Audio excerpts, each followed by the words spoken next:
Baseball is dead. Rest in peace. Good job, Joe. Good job. You know when he's still gone. You good? All right. Yep. Oh, there it is. All right. When Joe does the open, that means Dallas isn't here. He is maybe sleeping right now. The A's just went from Toronto back to Oakland. I don't know who they're playing, but yeah, West Coast trip, back to the West Coast, time difference. We had to go early today because I have to go to the Cape. My first time ever seeing a Cape League baseball game. First time ever. I know I've had to defend myself multiple times on this. How the fuck have you never been to the Cape League? Blah, blah, blah. Told you. You grew up on the North Shore. You vacation in New Hampshire and Maine. You grew up on the South Shore. You vacation down the Cape. And people, we still counting family vacation. None of my friends like baseball. None of them. How do you think I got into like talking about baseball professionally? I didn't have anyone else to fucking talk to. All my friends like hockey or golf or like finance. They're like actual people. They don't talk about sports anymore. It's crazy. What about, do you guys have like, do your friends, Jay Hay, like do you guys like have baseball friends from like childhood? I mean, you grew up with fucking KFC. Of course you do. Yeah, I have. I would say a good chunk of my friends are still baseball fans and sports fans in general. Like I would say rabid sports fans is closer to the truth than disengaged in sports. A lot of that's football at this point, but I have a half dozen friends that I would consider like pretty invested, hardcore baseball fans. Yeah. Yeah, I don't. And even the ones that are not and those baseball are like fans, friends that I've not met through baseball. Those are like friends of mine from 30 plus years ago. Yeah. Like one of my best friends in the world doesn't like baseball, but he is a huge hockey fan. And I saw him, I don't know, 3 months ago. And I was like, yeah, you still watching the Bruins? Like they're having literally their best season ever. And he's got like a 1-year-old. He's married. And he's like, yeah, I DVR the games. And then I kind of just like go back and watch them when I can. And like, that sounds like the worst fucking like at that point, just read a column about it. Like how do you watch sports not live? That's insane to me. I can actually, so I can relate to that a little bit. I'm also an NBA fan, so there were some of those 10 o'clock playoff games over the last 2 months, like 10:30 starts or something when there were 2 games in a night that I was just simply not making it to because of like childcare necessities. And so there were times where I would tape it or NBA TV off and replays them anyway the next day. And I would watch it at like 5 o'clock the next morning as I was just sitting there hanging out. And it's not like, if it's your team and you are like significantly emotionally invested in the outcome, I think that's probably an untenable way to watch sports. Yeah.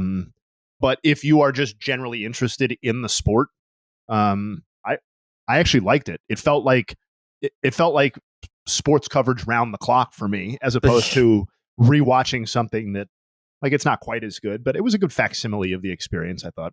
Yeah. I mean, I said before, like sometimes to prep for this show, like I'll watch condensed games, but I'm not going to sit down and be like, oh, like I saw the Mets Phillies game and there was a big implosion. I'm going to go back and watch the 2.5 hours leading up to that just so I can have all the juices going by the time the bullpen meltdown happens. I'll just watch the whatever it is, 11-minute condensed game, and then they're going to show it to you. Like unless, like, I guess like if there are, to me, rewatchable baseball games, but they're obviously all playoff games. Like I can go back right now, sit down and watch Blue Jays Rangers, like the Batista walk-off game. Like that's rewatchable to me. Game 4 of the 2004 ALCS between the Red Sox and the Yankees. Like that to me is a rewatchable baseball game. But yeah, baseball's, I don't know, it's just different. Like you can watch a condensed game and still get all the cliff notes, all that you need to know about that. Joe, do you have baseball fan friends? You're a YouTuber. There's no way you have friends. Yeah, exactly. Hit it right in the head, dude. Only friends I have are the podcast listeners. Yeah. That's And facts. they all like baseball, so the answer is yes. I have thousands. You have thousands of friends. Thousands of baseball listener friends. Thousands. The of Discord and watch. Reddit pages are our friends. Are you a Discord guy, Jay?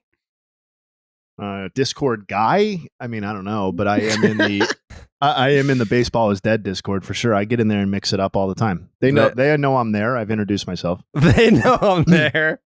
Well, it doesn't say Jay Hay. It's like my old username, so it's a little confusing. But yeah, yeah. So you're out there with the people, man of the people, Justin Havens. That's right.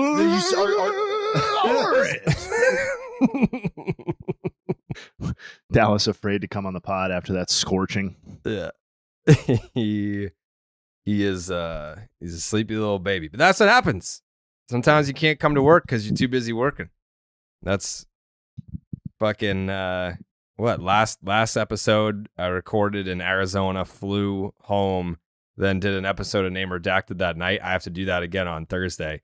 I'm gonna do Baseball is Dead from Boston, fly to Chicago, do Name Redacted in Chicago. Friday, do some NASCAR thing, and then Saturday go to Wrigley. Hopefully, I'm gonna try and get Beebs for you, Jay. Oh, I would love. Please do that. Tell him I said hello. He'll be like, "Who?" And then, but wait, is the NASCAR thing? That sounds like you're just kind of like a celebrity making an appearance sort of thing. Is that what's going on there? I think there's gonna be some baseball NASCAR crossover. I don't know. I honestly don't know. Yeah, I really don't know. I think I'm going to assume NASCAR drivers are Braves fans. Like that's probably a safe assumption. So we're just going to go and be like, "Oh man, Austin Riley, what's up with Austin Riley, man? You love Matty O? You think he's going to have more homers than Shohei, man? Shit." And then I leave. I'm just going to do that for like a couple hours. Then the next day go to Wrigley.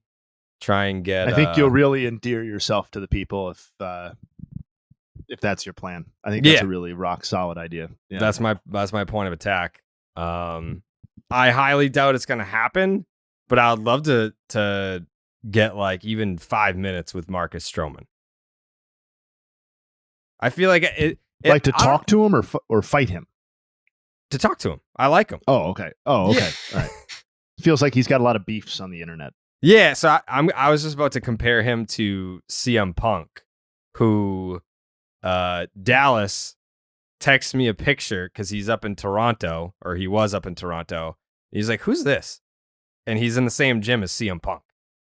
And he's like, "Do I go up to him? Like, what's his real name?" I was like, "Don't call him his real name. Like, he does not like that." I was like, "Don't like he's a very." Like if you see a CM Punk in the wild, like there is a manual on how to approach him, and it is not by going up and being like, "Phil, what's up, dude?" Like he does not like that. And then Dallas, the innocent person that he is in the wrestling space, he's like, "Should I tell him that I'm buddies with Corey Graves?" I'm like, "No, don't say that." I'm pretty sure they have beef that goes back years. And I was like, "Don't do that." I'm like trying to like coach him on how to approach the guy. I was like, "Don't call him CM. Like that's cringe. Just call him Punk. Just be like, 'Hey, what's up, Punk?' Blah, blah, blah. And tell him who you are. Be like, I think that he'll respect you because you're the Oakland A's broadcaster. And feel free to name drop that you do a podcast with me." So he goes up, talks to him, and Punk, nice enough to be like, "Hey, we'll get you tickets to the show." I mean, I don't think he went because it was last night. The A's would have been in the air by that point. But AEW did a show, pay-per-view in Toronto last night. It was fucking great.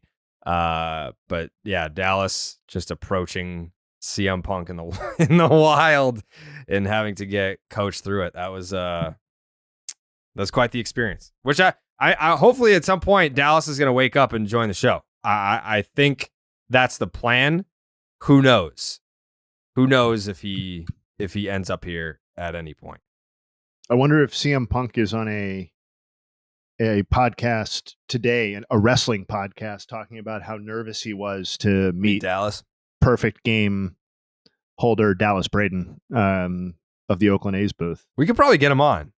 So that was my point, was like, you just never know with him, like what kind of mood you're going to get him in. But the reason why we get along, and the comparison to Marcus Stroman, is like they have very, very, very small circles, and they have a very small list of people that they like or that they will do things with. And for whatever reason, I'm on both lists. So I'm going to try and get Stroman. Doesn't seem like it's a promising situation. I feel like he just does no media. I feel like there's just like no exceptions with him. But we've done something with him before. He welcomed Dallas and I into his house. I think that was spring training 2019. We went to his house, did something like on like the back porch there.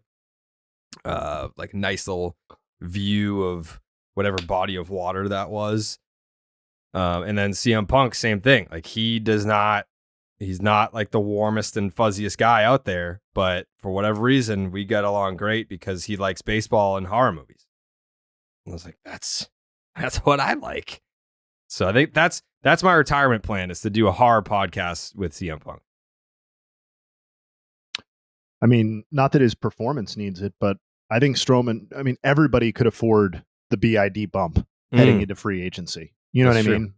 He's looking for that big payday, just get on the podcast, like juice your stats, your kind of your standing within popular culture a little bit more. Yeah. I think it works. Yeah. Come he on, hates Marcus. the media. Hates him. Yeah, but I mean, you're you and Joey and I are just, two guys. No, I'm blocked. I don't know. I don't know if he's You're really blocked? fucking with me, dude. Oh, that's not a great. How did you indicator, get blocked? Dude, long story, man. No, I think it was like I posted like a video of him like he was doing foreign substance or something. It was like 2020, and he fucking blocked my ass. I didn't even tag him. I just made a joke. I said, "Look, he's cheating." Ha! I was being sarcastic. You know, No, it was a joke. I was being like, "Look, caught him cheating, caught him lacking." It's a good icebreaker for the interview. Yeah. Well, dude, Who he this blocks guy, like Joey. how many? I would tell him right now. Pull up your Twitter. How many people do you block? Because he's notorious. You gotta mute people. Don't block people. You just gotta mute people. That's the way to go. All right, we gotta take a break and talk about Zyn nicotine pouches. We're always talking about what a team needs to get to number one, but Zyn nicotine pouches are already there. Zyn has helped millions of people achieve lasting change, earning the title of America's #1 nicotine pouch. If you're a smoker or you're a dipper looking to make a change, look no further than Zyn. Zyn is made with 6 simple ingredients and is available in a wide range of varieties, including spearmint, citrus, and even coffee. And it's available in 2 strengths so you can control your nicotine satisfaction. Because it's discreet, you can enjoy it anywhere, anytime, so you never have to miss a moment of the game. Plus, every can of Zyn earns you points towards premium items like tailgating gear, top-of-the-line tech, Zyn swag, even gift cards. Find your Zyn at your local convenience store or online at Zyn.com. That's Zyn, ZYN.com. Warning, this product contains nicotine. Nicotine is an addictive chemical. But every Monday, we re-enter the week. Everyone takes their favorite storyline from the weekend, and we talk about it. Everyone's got a little something to bring to the table. And this week, it's presented by DIRECTV, home to the most local MLB games. Shout out to DIRECTV for sponsoring the segment. It is yet another week in the baseball world, and I think we would be doing our listeners a great disservice if we did not open the segment by talking about the Cincinnati Reds and Atlanta Braves series. I feel like we would be doing a great disservice by doing that. Friday night, game of the year. Absolutely the game of the year. The Atlanta Braves go up 5-0. The Cincinnati Reds come storming back. 2 homers from Joey Votto, who I said I dipped my toe into Reds Twitter, and it was a hot take vortex when Joey Votto came back, and some people were saying oh, he's going to ruin what we got going on. And some people are saying, fuck you, he's a legend and he's going to make things better. And lo and behold, Joey Votto homers not once, but twice in that game. Elly De La Cruz. If you were like, that was one of those games for whatever reason. Maybe it's because they announced there was a sellout and I was like, oh shit.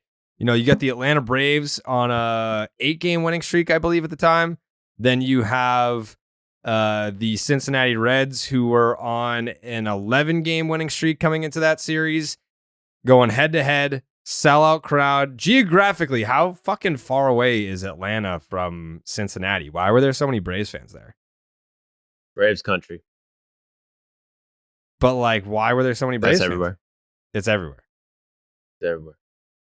There were a lot of Braves fans. Ohio is nowhere near Atlanta. I don't think that. Yeah. That doesn't make sense. Yeah, it doesn't make sense. There are a lot of Braves fans there. But Elly De La Cruz, it was one of those games. Like I had just the a Reds. quick 6 hours and 46 minutes away. Oh, that's not bad. But it is near West Virginia, so that's probably why. If you live in West Virginia, you just like the Braves because country boys. Country boys. So, admittedly, I had the Reds Braves game on the big TV that night. I just, maybe it's because the Red Sox are so mid, but also because I feel like I wouldn't be doing my job if I wasn't locked in on Reds Braves that night. So I'm watching it, and Elly De La Cruz first at bat, laser, 117 off the bat, straight to the wall, double. It's the second hardest hit. It's the second hardest hit ball, not just double ball in general, in Reds history.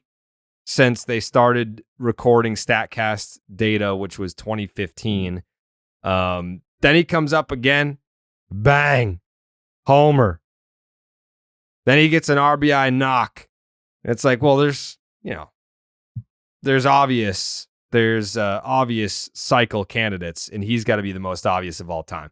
Like if you've checked double, homer, single, and you've only got triple left, who's the one guy in baseball right now where it's like, this is the no-brainer pick for who I want at the dish to complete if you could pinch hit a guy to complete a cycle, if you need a triple, you're probably picking Elly De La Cruz.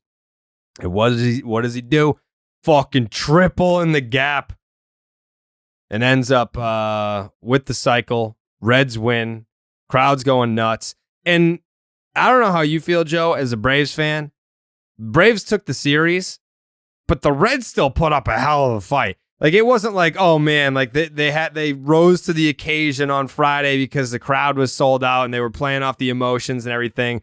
On Saturday, they hit back-to-back homers in the bottom of the ninth. They lose 7-6. And then yesterday, they had the tying run at third base in the ninth inning, in the bottom of the ninth. The tying run was 90 feet away. So, I mean, the Braves won the series, but they got out of there probably feeling like, hey, the Reds are fucking for real. Like, yeah, like they took us to the brink there. I mean, yeah, all 3 one-run games. Mm-hmm. All 3 were like massive leads that were either, I don't say massive, but 4 or 5 run leads that were either choked all the way, which on Friday, it looked like the Braves were going to stomp them after the first inning. Didn't work out that way. But yeah, every game was a freaking slugfest in Great American Small Park. The ball was flying, bro. If you want fucking Jeff Francoeur said that, I swear to God, 57 times the whole weekend. That was his thing. Great American Small Park. And I was like, you know what, Jeff, you're right about that, because these balls are getting out of here. Everybody was hitting bombs. Mm-hmm. Matt Olson was hitting bombs. Elly De La Cruz. I mean, everybody. The Reds have one good pitcher. That to me is the problem. And like, that's what we learned, or what I'm going to take away from the series, other than the fact that we got 3 1-1 games and that it was generally very exciting with lots of offense from some of the game's most exciting players. Moving past all of that good stuff, like, the Reds pitching is not good enough. And particularly their starting pitching. Like, I know we didn't see their best, but there really is no assortment of pitchers we could have seen in this series in terms of healthy people that would have been a lot better. Like Luke Weaver, Graham Ashcraft, and Levi Strout combined for 14 earned runs in 10 1/3 innings pitched. Like, I don't really know what that, like, you're not going to win. The fact that they won 1 game is probably like a good turn of events for that. I just 5.91 ERA on the season overall for their starting pitching, which is the second worst in the NL and third worst in baseball. And the only teams that are worse are the Rockies and A's, who are like non-competitive Not baseball teams. Yeah, they're not. The stakes aren't the same for those two teams as they are for the Reds this season. And for as exciting as some of their position players are, and that their success has been this year, I think we saw that against a great team like the Braves, they're going to come up short more often than not, I think, with that starting pitching. Yeah. And they've got some guys that are hurt as well. But to have Weaver go out there with his fucking 6 ERA and pitch like a guy with a 6 ERA, like no one rose to the occasion. Like in terms of starting pitching, you didn't have anyone be like, I know I suck, but I got some feel for the big moment, and I'm gonna go out there and surprise a lot. No, it simply did not happen. The Reds had to rely on their offense to hang with the Braves, and the Braves. I mean, like Matt Olson goes out there and he's got what 25 now, 25 homers, Joe. Tied at the lead, 25 homers. Ties Shohei Ohtani. And now you have, I think Pete Alonso hit one yesterday as well, so he's at 24. So, yeah, it is. It's a series that I would love to see in the postseason. I don't know if we're gonna get it. Not with the Reds starting pitching the way that it is, but you know, why not? What on Name Redacted? On Name Redacted, we were talking about how. Like James Paxton, for example, is a guy that is cheap, and the Red Sox are super mid, and that's the type of move that the Reds need to make, where it's like, hey, this guy is a rental, and we're in a way desperate. Who knows? I mean, you can't bank on being good next year. Like, you just can't bank on it. If you've got lightning in a bottle right now, and you want to put some more juice behind it, you go out there and make a trade like that. I'm not saying that the Reds as they are right now, I don't know. I feel like is it smart money to say that they end up in the NLCS? Like, there's just a lot of teams that are supposed to be good that aren't, but they could just be the 2007 Colorado Rockies, where it's just, hey, team of destiny. We're going to get there. We're going to find a way, and we may not be the best team, but it doesn't have to make sense. But they're going to have to make some moves in the starting pitching department if they're going to link up with the Atlanta Braves in the postseason. Yeah, they're going to have to make a lot of those. What do you mean, like compete with the Braves? Yeah. If you're going off roster construction. No. Not like just to play match them. Yeah, to play them, not to match up talent-wise. They just need a shot. They just want a shot. But honestly, I think the team right now could play the Braves theoretically. Like, if they just win the division, it's definitely possible. Like, this is a shit division, and these guys are, I mean, every one of these young prospects are seemingly a beast. Like Matt McClain. Yeah. Beast. Does not get enough love, by the way. No, because he's overshadowed by fucking Elly. Like, can you blame anyone? Elly De La Cruz is from a video game. I don't think that anyone's going to pick him to be better, but I feel like they're not even talking about him. Mm-hmm. Yeah, he got overshadowed like this, and I mean, that's what happens when a 6'7" fastest guy ever comes up and has 7 celebrations and hits a cycle in the first 2 weeks. Yeah, like, sorry, Matt McClain, you're going to go in the background, but he had a better series than Elly De La Cruz. Yeah, that's like people. Like, no one is going to sit here and tell you that Ozzie Albies is better than Ronald Acuna Jr. Like, I feel like it's very comparable in that sense, where Ronald Acuna Jr., MVP caliber player. Elly De La Cruz, I know it's been a couple weeks, but has the skill set to be an MVP caliber player. But you know who Ozzie Albies is, right? Mm-hmm. Like, he's clearly inferior, but you know who he is. Like, McClain's going out there being like, hey, does anyone watching what I'm doing over here? Like, I'm pretty good too, but I'm not Elly De La Cruz. I didn't have the hype machine behind me. Yeah, I mean, it's the same thing why, like, Jordan Walker gets no attention. Like, he's having a great rookie season. He's on a massive hit streak, but he ain't 6'7" with 7 chains and runs a 3-second 40-yard dash, hitting triples and cycles and shit. Like, it's another level for this guy. And you know what the coolest thing about the Reds is that like they went on this winning streak as soon as Elly De La Cruz came up, and it's like the young, flashy Reds, all these young guys banding together, and then this old fuck, Joey Votto, is like in the minor leagues. Just totally, everyone forgets that this future Hall of Famer exists because all these young kids. And for him, for him to just come back and hit 3 home runs in his first like 4 or 5 games was like the dopest thing ever. And the way he fits in with the squad.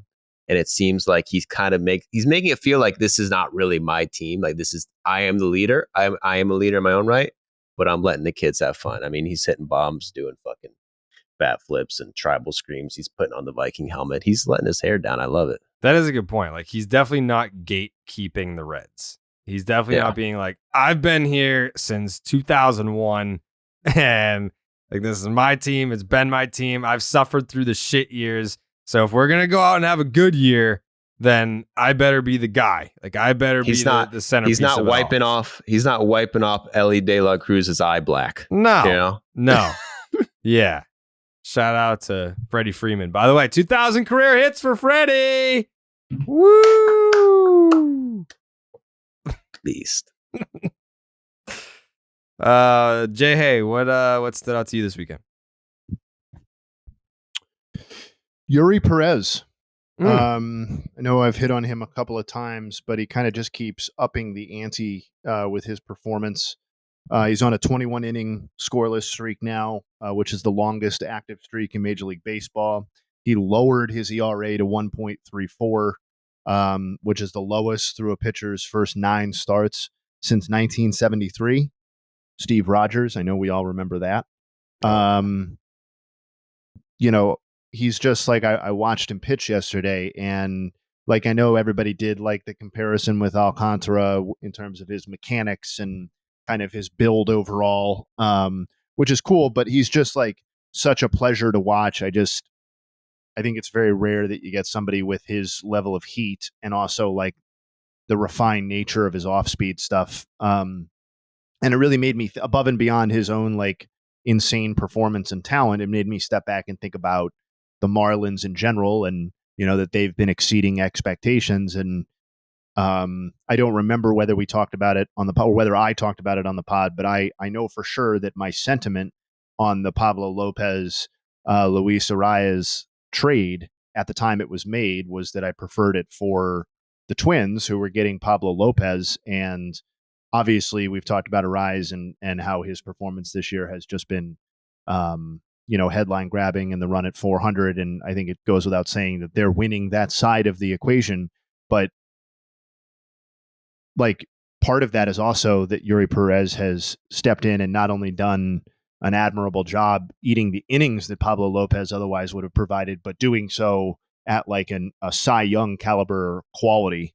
And I think the Marlins deserve credit not only for that transaction, but also like for this pitching prospect that they've developed who, like, I don't know. I feel like for a guy who has a legitimate claim as the best pitching prospect in the game, who is now in the major leagues performing as good as you could possibly hope a pitching prospect performs, I feel like we're not we as a podcast, but like we as a baseball community are still not like latched on to this story enough. Like, maybe it's the market, maybe it's the team, maybe it's him for some reason, but I just feel like this is everything you could want in a pitching prospect, and it doesn't feel like it's a story quite on the level that you would think. Why do you think that is? I do think I think the fact that he plays for the Marlins inevitably is part of it. I think the fact that he's not out there giving like eye-popping quotes or interviews, or wasn't a guy who was a household name prior to his debut. Like, baseball people obviously knew who Yuri Perez was and have for some time, but like, his performance he was like, I saw at one point, like in a scouting report or whatever, that it was like, this is the closest thing to King Felix that we've seen since King Felix was coming up as a prospect. And like I knew who King Felix was and the nickname King Felix years before King Felix debuted, and I was a teenager at that time, right? Like when he was coming up as a prospect. So I don't know. Like maybe this is one of those problems that will just solve itself, where he's so fucking good that he forces you to pay attention. But there's nothing about his performance or the visual experience of watching him pitch that should be any different than, like Steven Strasburg when he was coming up, or I feel like even Grayson Rodriguez got more hype as he was coming up. And he's obviously been wildly unsuccessful in his brief major leagues experience before being sent down. But Yuri Perez is what we've been asking for, and he's delivering every fucking time out. It's insane. I know I talked last time about his fastball is the percentiles that he's in, but once again, it was his non-fastball stuff that stood out in this start. Batters were 0 for 9 with 5 strikeouts against those 3 pitches, and that brings his season total up to 9 for 88 with 41 strikeouts. This is just it's a finished package, and yet it's not. And that's what makes him so scary, I guess. But I don't know. I'm all over this one, and I don't care if I have to be the national Yuri Perez correspondent. But I think he's fun, and a lot of red on that baseball savant page. 99th percentile in fastball spin, 86th percentile in whiff rate, 86th percentile in expected batting average, 83rd percentile in strikeout rate, 74th in chase rate. Yeah, a lot of red. And I've talked a lot. Well, sorry, go ahead, Joey. I'm just thinking, it's hilarious is that you're right. He gets no attention. None. To get attention on the Marlins, you literally have to do something that no one's done since the 50s and hit 400.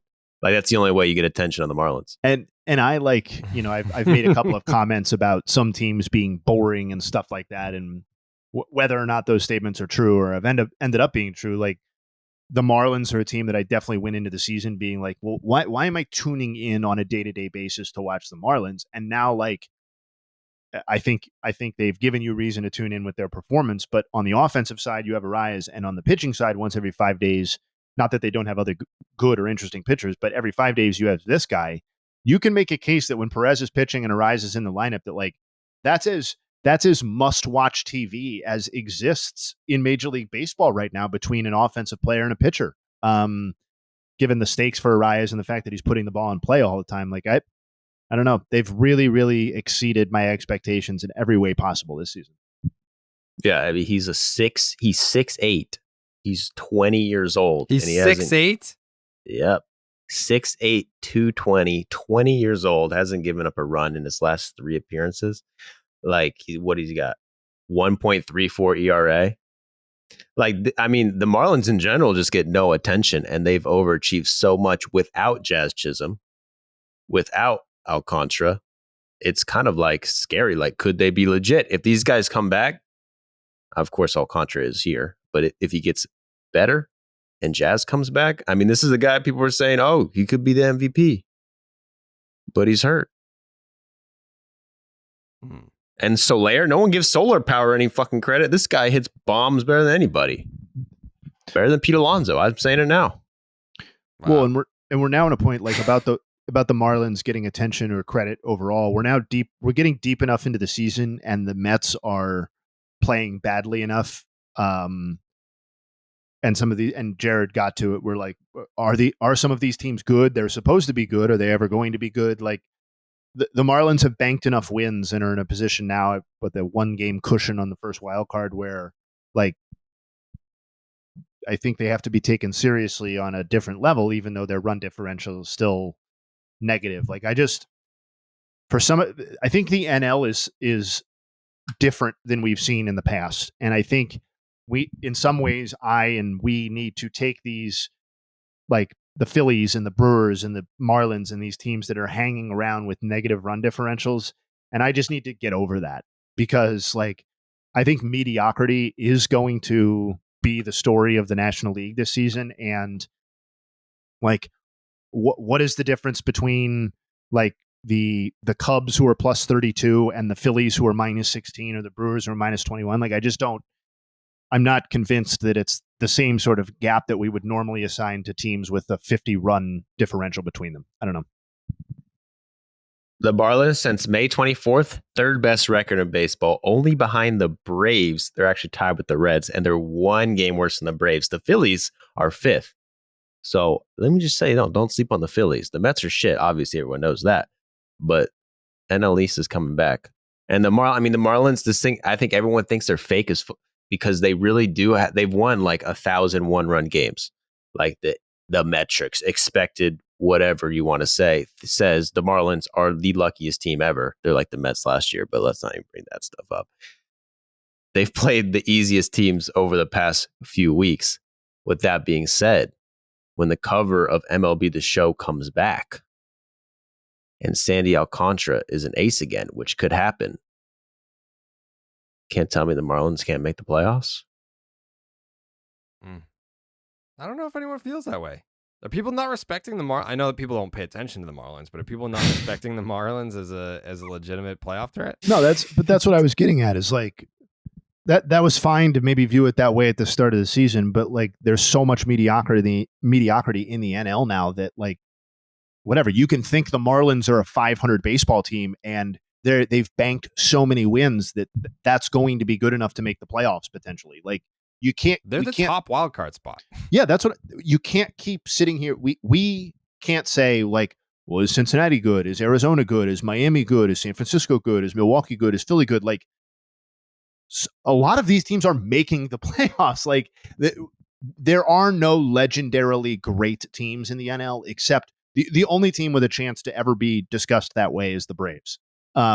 Every other team is going to be like, wow, that team won the division in 2023, or damn, they got in the wild card and made a hell of a run for this roster that I'm looking at 5 years after the fact. Like those are the types of teams we're looking at in the NL this year. And like whether that's good or bad, I don't know, but like that's where those rosters stand outside of Atlanta. Joseph, what stood out to you over the weekend? I say we just keep it in the NL East, man. Let's talk about the fighting Phils. Oh, the Phils, dude! I mean, they had a I don't know if you saw, they had a magnificent comeback yesterday, and it was just straight up skill that got them the win. Straight up, just skill and finesse, and just when you have a lineup as powerful as the Phillies, it doesn't matter how many runs you're losing by. You could go into the eighth inning down 3 runs, but when you have Bryce Harper, Trey Turner, Castellanos, Kyle Schwarber coming up, you know they're going to come through, and they did. They all got walked or hit by pitch, and they came back and had maybe the comeback victory of the day. Yeah, against the freaking Mets, who I mean that's a team that we all, that's a good team, right? So I think you got to tip your cap to the Phillies right now. They're playing great. Like I said, 4th best record in baseball since May 24th. You may say that's just a random fucking date. That doesn't really mean much. Shut the fuck up. Yeah. Phillies are hitting it all cylinders. And they made an error. Yeah, they walked a few guys, hit a few guys, but it'll turn around soon for the Mets, don't you think? Maybe. Like, let's see. You see our old friend drop the console. I did see that. Yeah, that's probably the right call. And he grounds one to third, a chance for 2. Beatty hesitates and throws low, and everybody's safe. Harper scores it 6-4, and the bases remain loaded. Mets had a chance for 2 and got none. And then he short-armed the ball. And did McNeil have it for a moment? No, I don't think. Oh, no way. He dropped it. He never had it. And it's low, ball 4. That'll force it a run. It's now a 6-5 Met lead. 2-2 coming. And inside and hit him, and the game is tied. Schwarber is hit by the pitch. Stott comes in to score. And the Mets have let a 3-run lead get away. It's now 6-6. And that one barely missed, hitting Turner. And now it's 2-0. Was it behind him? I don't think so. No. Oh, okay. Wow. He just closed his eyes and stuck out his glove and he caught it. And he hits him! And the Phillies take the lead. 2 consecutive bases loaded, hit by pitches, and the Phillies go in front 7-6. That's so bad. Oh my God. I don't know how Mets fans do it. Apparently they just don't. Like apparently Kevin has officially consoled Frank the Tank. He had an all-time meltdown. Like Moron! You are a moron! Look at this motherfucker! Look at this stupid motherfucker! Look at him! This guy has no clue! He doesn't want to win! He does not want to win! He had this game in his hand, and he went with the first 2 relievers on the goddamn team! Just bring him! Just call him! Just bring him 10! Yes, he belongs in bring him 10! God, the fucking team! Look at all the glasses! Look at the glasses in his door! Look at the smoke jets! This fucking team joke! And this guy is manager! Has no fucking... He is smiling and he's I hate myself a little bit more every time I laugh at Frank. Every time he makes me laugh, I'm like, fuck, I suck. God damn it. Yeah, I mean, listen. Frank is he's the face of Mets Twitter. I mean, no disrespect to Kevin and Clem when I say that, but Frank is the face of Mets Twitter, and he might be close to being the face of baseball Twitter at this point. I'll tell you what, then if that's true, then both Mets Twitter and baseball Twitter should fucking console it. Like, yeah. If that's where we're at, just fucking everybody take a long walk off a short bridge and just see you later. Did Kevin put out a video, or did you just say console? It was an I did not listen to the podcast, but it was what looked to be an emergency podcast. Yes, okay. Yep. Yeah, that said time to console to size. And I mean, if he's using that phrase, then that's as clear cut as it gets. I think he knows the rules about all that. So you can't unconsole, no such thing. No, you cannot. But I mean, about whether it is actually time to console. I mean, Fangraphs has their playoff odds at 15.7%. The Cubs are 22. The Padres are 15.7. So the only teams in the NL with a worse shot at making the playoffs are the Cardinals, the Pirates, the Nationals, and the Rockies. I think we all know the Pirates shit's over. So rest in peace, Dallas. But I think the Mets are probably. It's safe to. God, that all looks so sad in hindsight. Just like fucking years and years of just getting trashed because he weirdly attached himself to the Pirates, and then they have a good month, and it's like, let me put on a pirate hat and get dressed up in costume, and then now they have a 2.7% chance to make the playoffs. I think the Mets and the Cardinals are basically in the same boat. Like, I think the Mets roster is better than the Cardinals. But the Cardinals are 8.5 back in their own division, and the Mets are 15 back. 15 fucking games back. And I know that's like spending time talking about the division is a waste of time because the Braves have that. But like that was eye-opening to me when I went to check today. I was like, this is not contested anymore. I don't know. We keep talking. The Scherzer Verlander thing was what we were hanging on to, right? And like they've been around and pitching for, I mean, how long has Verlander been back? How many starts has he made? I'm going to guess like 6, 7. He's made 9 starts. Oh, wow, that's flown by. So you've got 9 starts from Verlander and 4.5 for ERA. Yeah, and how many games started for Scherzer? What, 15, 13? At a 3.95 ERA, I think it might be time to say, like, maybe they will pitch better over the course of the season. I expect that they will. but it's kind of getting to be too late to turn around. I mean, maybe the NL being so mediocre ends up saving them if they can get hot, but it's getting extremely late with how bad their record is. And I'm not convinced that their overall roster, outside of the star wattage that exists, is actually any better than the roster on the Brewers, or I don't think it is better than the D-backs. Like, I think I overestimated how good their team was coming off of last season. I also did that. And we're not alone, but I just remember doubling and tripling down on it when Edwin Diaz got hurt. Just kind of being like, come on, guys. Like, if I guess the sentiment was still true, but I said, if one guy getting hurt kind of like pulls a plug on your entire season, then you didn't have a very good team to begin with. And the Mets are a good team. That's kind of what I said. And I still don't, I mean, it's not like the Mets aren't winning because they don't have Edwin Diaz. Doesn't help. No, it has basically nothing to do with that. Yeah.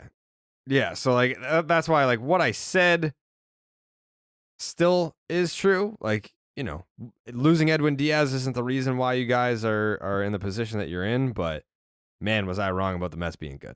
They are 26th in baseball in starting pitching ERA and 22nd in baseball in innings pitched by starting pitchers. That, if you told us that in March, that was not the fucking formula for this Mets team. Like, that's never what this was supposed to be. And I'm not like, I just said I was wrong about the Mets. This isn't me walking anything back about that. It's like, but this was a team that was supposed to be built off of not only high end starting pitching, but starting pitching depth too, with Senga and Carrasco. And Senga has delivered on his end, but nobody else who's started baseball games for them really has. And that lack of quality and lack of quantity has just sunk them. And if you would have, there's no reason to expect that they would be good pitching like that. And their offense is not anywhere near good enough to overcome that sort of pitching malaise, I don't think. No. I mean, what are they in team OPS this year? Yeah, they're 18th, or tied for 17th. Middle of the pack. Yeah, middle of the pack, which is, I think, what you would expect from this team. So, yeah, they're unfortunately for them, they play in the division with the only legitimately great team in the NL. But even that, I don't think you stick them in the West, and I don't think they're coming out much better this year. No, I mean, even in the Central, they'd be in 4th place in the Central.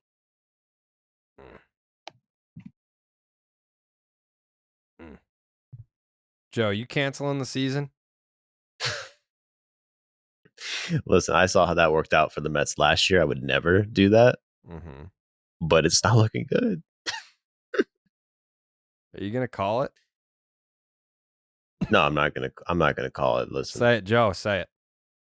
Listen, this division is far from over. A team like the Mets, a rich history with a lot of boppers. Say it. Did Joe. you forget about Mr. Pete Alonso? Came back from a hurt hand. Took him 2 days. He's a robot. The NL East is over. Say it. I would never say that. I mean, I'll say it. The NL East is for sure over. They're 8 games back of the wild card. Like, well, maybe they get LaCastro back. Vogelbach starts hitting the way we know he can, and they start putting together some runs, clean up the defense a little bit. Scherzer learns a new pitch. Maybe Senga teaches him the ghost, the ghost splitter. It's funny, given all the commentary about these two teams all season, that the Pirates and Mets have the exact same record right now. 7 games under 35 and 42. I mean, 2 teams with high expectations going to the For year. sure. I mean, Exact same expectations. Yep. Exact hasn't worked out. same. The stakes hasn't worked out. Yeah. The stakes in the But let me remind you guys, it ain't even the All-Star break yet. Yeah. The Mets fans can look forward to it. You guys got a lot of baseball left, so you can look forward to that. If you're a Mets fan. This has the vibe of being a uniquely awful team to watch when the games don't matter. Like I feel like if this Mets team goes into the tank, that this is going to be some miserable baseball in August and September. Maybe I'm wrong, but doesn't strike me as inspiring. I was just about to say I wish we could call Kevin, but I feel like if there's like one person over there that we could call that wouldn't give a fuck about the risk of being involved in the podcast, it's probably Kevin. And we are now joined by Dallas Braden of the Oakland A's. You know him. You love him. He's pointing to his headphones. He can't hear us. He's going to blame it on us, but it is 1,000% him. Yep. Yeah, we see ya.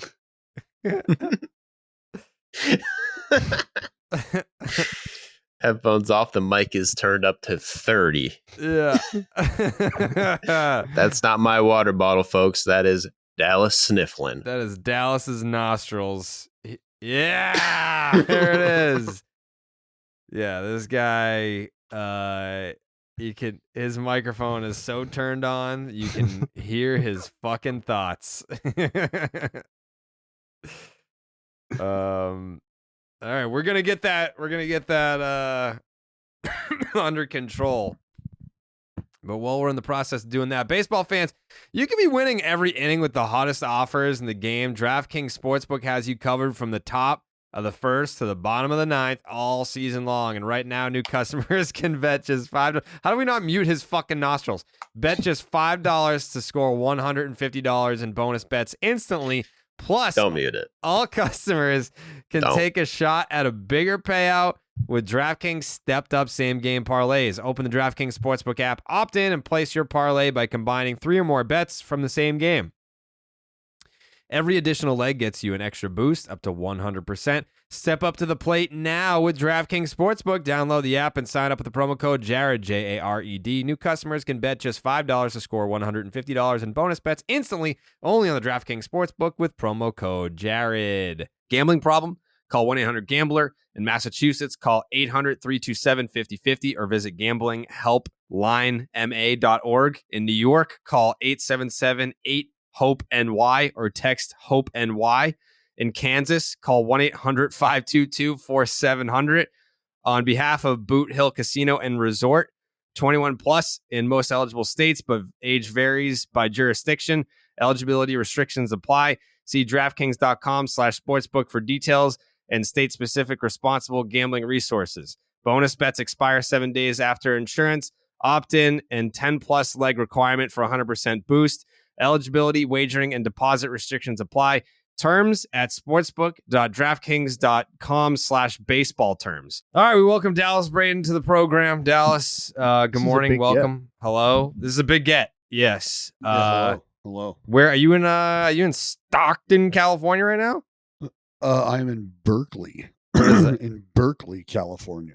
Where is that geographically speaking? You know, I don't know directions. It is about 15 to 20 minutes away from Oakland, California. Right near the Cal campus, Cal State Berkeley. Oh, okay. Interesting. University of California. University of California. University of Cal State Berkeley. Yeah. It's one of those. Channeling your inner Ken Kesey. Is that what's going on?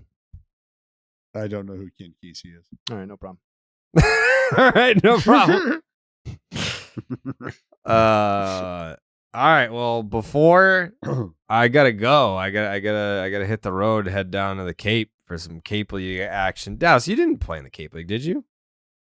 No, I played in the Alaska League. They sent you out of like the country, pretty much.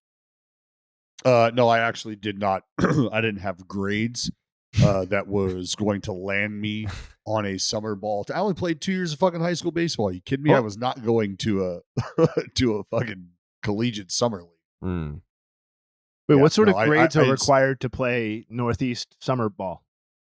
Well, those grades would probably have you on the radar of a university or many universities Okay. that would then have you on the radar for summer ball leagues. But if you're not on a university's radar, you're probably not on a summer ball team's radar. And that's just kind of how that goes. All right. Well, So, yeah, I laid out, I was holding out, and I felt like, you know what? The best way for me to put my talents before on display I leave, is probably for me to play against all these kids that you're hyped up about.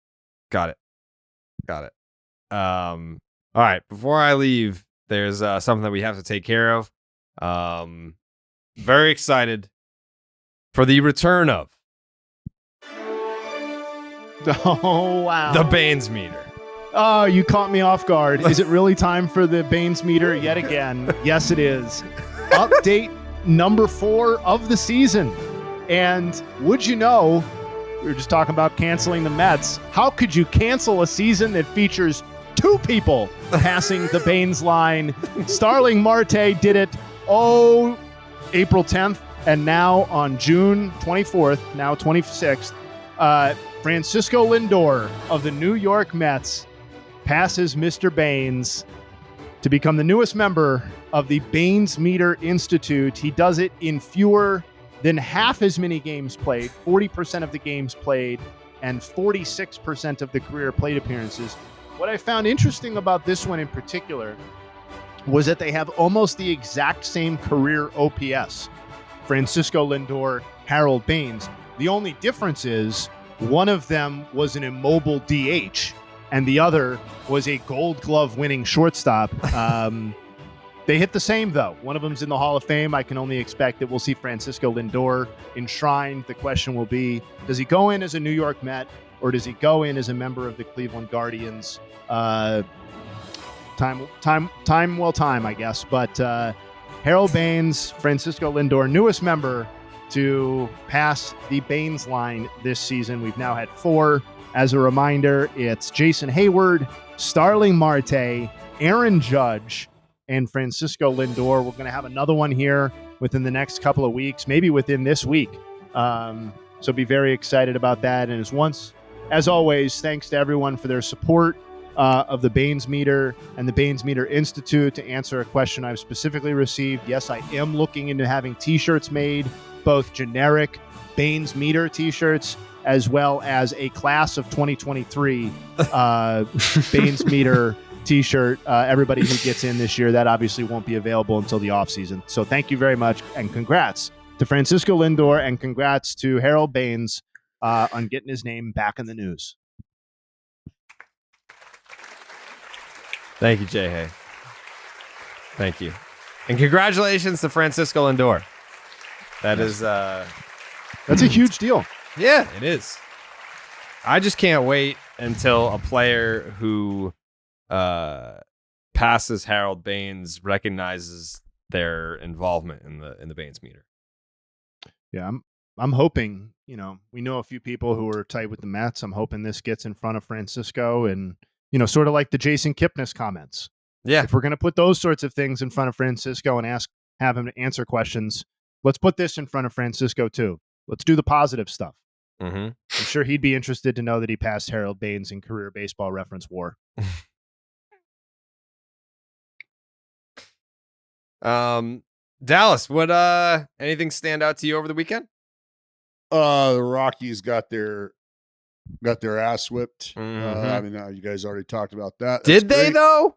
Well, kind of like one game, it's tough when you score 30 plus and the other team ends up still taking 2 out of 3. That's never, it just doesn't promote the kind of team growth that I think you'd like to take away from when you score 25 plus runs, 20, whatever the fuck it was in an inning, or a 16. And I don't know. It was just ridiculous. But, yeah, I spent the better part of my day on an airplane and watching baseball, watching a 12-1 rout of my Oakland A's. Mm-hmm. That was not exciting. The only thing exciting about that was it happened with the roof open at the Rogers Center, which was nice. Beautiful day in Canada. Enjoyed my time in Canada. Great off day in Canada.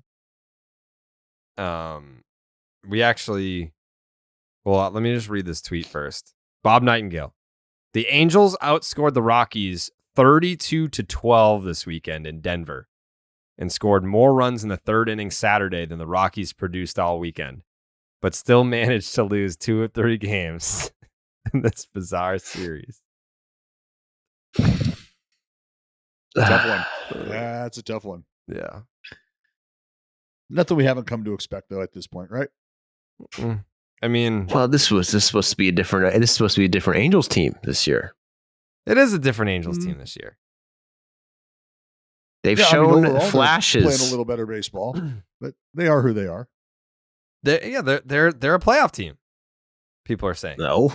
Well, when they lose a 2 out of 3 while outscoring by 20 runs and choking the first game, then losing the third game by 1 run when they could have had a chance, like it makes you think maybe it's not the right, maybe it's time to move on. And that pains me saying it because, you know, I'm a bigger Angels fan than anybody. That's true. You love your Angels. Yeah, that one was a kick in the nuts for the Angels, honestly, because you're going against, you know, a team that sucks. And yeah, they're injured. And you're not really injured. And you have Shohei, who's the best player of all time, having the best season, maybe of all time. And then score 25 runs in 1 game. Mm-hmm. And then still lose the other 2. Have we discussed the wild card picture at all? What that looks like? I know it's extremely early. I don't think it's that early. I mean, we talked about the Mets being 8 games back of a fucking wild card spot. Like they're done. Okay, well, that's what I'm getting at, because we'd be having that same conversation about the Detroit Tigers, right? And do any of us fancy the Detroit Tigers making a move into wild card contention? At one point, doubtful. it looked like they were going to dabble, maybe. I don't. Well, they've blown right past dabbling, and they are full on. They've got the shakes on the corner, Jared. They're willing to do a lot of different things for you just to get a W today. So that doesn't have the mindset of somebody who's like, no, you know what? It's okay. I tried it once in 7th grade, and I'm not really into it anymore. No, the Detroit Tigers are, like I said, they've got their sleeves up. They've got track marks. They are looking for any fix they can get right now. That's too bad. It is. It's unfortunate. But that's just not leading. I mean, what's ridiculous is we're once again having the conversation about 4 teams from the fucking East. Yeah, well, that's because we have the best teams. No, I mean, you guys are in that division too, for sure. But it's really more, you know, the other teams outside of just the one team who's not in that conversation, which does happen to be the Red Sox at this time. But that Dallas, you can't talk about a team being bad when you're the A's guy. Well, Jared, I'm just a I'm just a reoccurring guest. You know who you are, Dallas? I'm a reoccurring guest on a podcast. That's who I am. You know who you are, Dallas? Tell me who I am. You're the fucking bagel boss guy. What the? That's who you are. This is Dallas. Why is it I'm okay interested for women to to see. say, "Oh, you're 5 feet on dating sites. You should be dead"? That's okay. This is Dallas. Who said that to you here? Nobody. Women in general have said it on dating sites. You think I'm making that shit up? Everywhere I go, I get the same fucking smirk with the biting lip. Shut your mouth. You're not God or my father or my boss. Dude, you want to step outside? You want to step outside? Huh? I'm not scared of you, pal. Enough. You shut up, too. Shut the fuck no, up. Go ahead and attack me, big. Oh my God. That's Dallas. If you're the Oakland A's guy, you can't fucking talk. You can't. No, I can. No, you I can't. absolutely can. No, you can't. I absolutely can. No. Why wouldn't I? Why wouldn't I? Because Nobody else you're is the bagel experiencing boss. what I'm experiencing. Can you Nobody imagine else if is somebody, if experiencing you went this. on a dating site, like a dating app, and somebody was like, "Ew, you are associated with the Oakland A's." Yeah. Gross. You're the. How about this? I was walking down the street and saw. I walked back to the Rogers Center. All right, after the second game, I walked back from the Rogers Center to our hotel. That's a 3.5 mile walk. Healthy. After the game. Yep. And it was just like, yeah, we'll walk back. You know what? That's what we're going to do. Walked back. I always have a baseball with me, carrying a baseball. I was 2.5 miles into this walk. So it's not like I'm walking amongst people who have, filtered out of the stadium and are just walking downtown. Those people have taken cabs home. So I'm walking and I see this random group of people. And one girl in the group has an A's hat on. And I'm like, no fucking way. This is awesome. And I'm with our producer and our other guy, another partner of mine. And I go, hey, you, huh? A's? Let's go Oakland. And he gave her the clap and she just stared at me extremely blankly and was like, there was nothing. No response. And I was like, ooh, not a baseball fan, but we're going to make one today. So I stopped. I was like, hey, you, big baseball, did you guys just come from the game? Knowing full well she was not just coming from the game. And she was like, no, actually, someone just gave me this. I needed a hat and, I just kind of hung on to it. And I was like, oh, okay, well, here, would you like a baseball? She's like, no, not really into baseball, but she's like, what, is this your team? Do you like this team? And I was like, yeah, I'm the broadcaster for that team. Not impressed at all. Not that she should have been, but like that didn't mean anything at all, and she was like, well, I'll keep the hat. Thanks for the ball though. And that was it.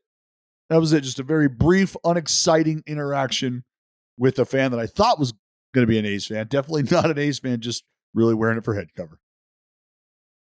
Did she have the biting lip? There was no biting lip, Joe.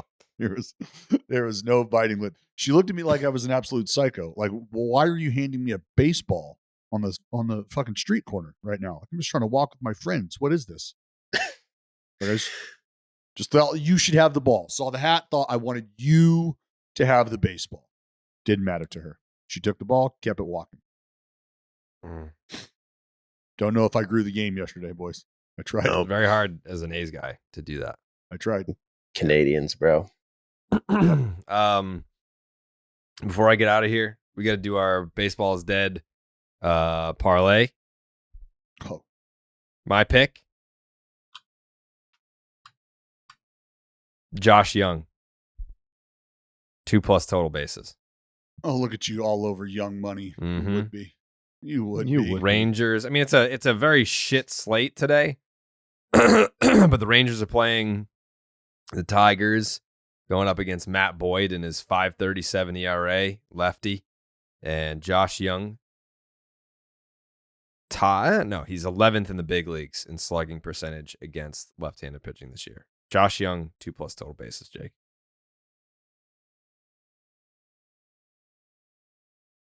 Dallas? I mean, can somebody else go? I'm just pulling up the book right now. I'm sticking with in that matchup. I'm just going with the game result though. Rangers to win against the Tigers -195. All right. Well, how about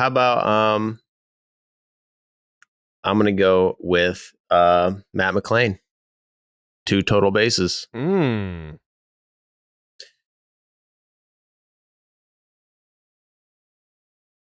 We done with that? Mm-hmm. I believe Dylan Cease. Yeah. Ooh, you know what? Do I want? Yeah, probably go that route. Yeah, I'm gonna go Dylan Cease. We're gonna take the over on 6.5 punch outs for Dylan Cease, squaring off against the Halos. That's my pick. That's the route I'm going here. Very quickly, not unable to dive, just surface level bet here. Just kicking rocks down the road. That's where I'm rolling. Dylan Cease over 6.5. That sits at -135.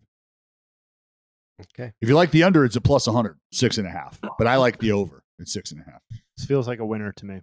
This parlay. Yeah, it's probably a winner. Feels strong to quite. Have we discussed our last parlay? How that went? Yeah, we did a deep Joey dive. claims to have hit his pick. What's the fucking beeping? I'm trying to fix it, bro. I don't like living with fucking beeps and shit either, but listen. Joe is that's the what we're doing right now. king of random noises in the background. Also, the king of getting the parlay pick right. Yeah, he last claims week. he got it right. I feel like he didn't. Well, I mean, it's pretty I- easily like you can just go back and look at the pick, right? Yeah, I'm just gonna choose to believe him. But Well, I he's don't wrong because I know I'm the only one who got it right. That's what I you thought. got it right, and I got it right. That's what I thought.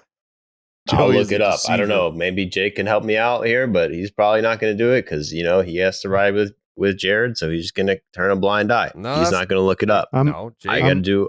Jake I'm speaks looking for it up. himself. I got to look it up. Carlos Correa to get a hit versus the Red Sox on June 19th. Yeah. Siri, did Carlos Correa get a hit against the Red Sox on June 19th? Yes, he probably did. did. He got a single in the last inning, his last at bat. Whatever you say. All right, I gotta get out of here. Heading to the Cape League. Which, by the way, if you've never checked out Cape League baseball, tickets are free. But if you want to go to an event where you have to pay for tickets, you got to go to Game Time, because buying tickets to your favorite events shouldn't be stressful. Game Time is the fast and easy way to buy tickets for all the sports, music, comedy, and theater near you. With killer deals on last-minute tickets for their best price guarantee, you can stop stressing over the tickets and start getting hyped for all the fun that you'll have. If you want to head out to an Oakland A's game, plenty of tickets still available right now. Flash deals, last-minute tickets, easy to find. Buy tickets for every kind of event in your area. It's a lot of good stuff over there. Forget planning months in advance. Game Time has deals on tickets right up to the day of the event. Game Time guarantee means that you'll get the best price. And if you find the same tickets in the same section and row for less, Game Time will credit you 110% of the difference. Get images of your seat before you buy so you know exactly what to expect when you arrive. Buy tickets in a matter of seconds, 2 taps, and you are set to go. Tickets are sent directly to your phone so you never have to dig through your email. Download the Game Time app, create an account, use the promo code Jared for $20 off your first purchase. That is JARED. Terms apply. Again, create an account, use the promo code Jared for $20 off your first purchase. Download the Game Time app today. Last minute tickets, lowest price guaranteed. Dallas, what do you got? I throwing out the first pitch for the Bourne Braves tonight. Strike or a ball? Bounce it high, left, right box. I got you probably going high. Probably going to sail it. You're a little excited, which means you're probably going to move a little quicker down the slope. I than literally you're used threw a to, if strike you down even the get up middle. on the slope. Red Sox, Yankees, if Fenway you Park. even get up on the slope, that's what I'm curious about. Dallas is my biggest hater. I've come to that conclusion this season. Like, my eyes have been open to this. The Dallas is my biggest hater. Like, there's no one So you that you prays don't know on how my to process. downfall more than You Dallas. don't know how to process motivation. That's all. You don't know how That's to process motivation. You're fucking soft. SAWFT. Soft. You don't know how to process motivation. That's it. That's all. That's all. I'm gonna choke the shit out of you for that, Jay. Got to come see Choking. me first. Hey, geez. You know where I'm at. Yeah. I was gonna just say CT top strong. 3. All right. It's been real. You guys have fun. Hey, good luck tonight. Thank you. Thank you. I left the numbers on the fridge as always. Just lights off at 10:30. Okay? You enjoy yourself. Y'all be good now. Let's talk about the Pirates. All right. Yeah, you guys talk about the Pirates. All right, bye. Touched on Freddie Freeman joining the 2000 hit We club. did. But if you have anything to Okay. say, feel free to get in on that. No, I did think it was intriguing to think that Freddie Freeman has swung the bat the way he has, and I'm sure you guys hit on whether or not he could probably get to 3,000. I'm sure, right? We didn't. What are have we bore out what he would need to do over the next? Because how old is Freddie? So he's in his 32 years old. 33. Age 33 years old. So does Freddie got another decade in him? I don't know.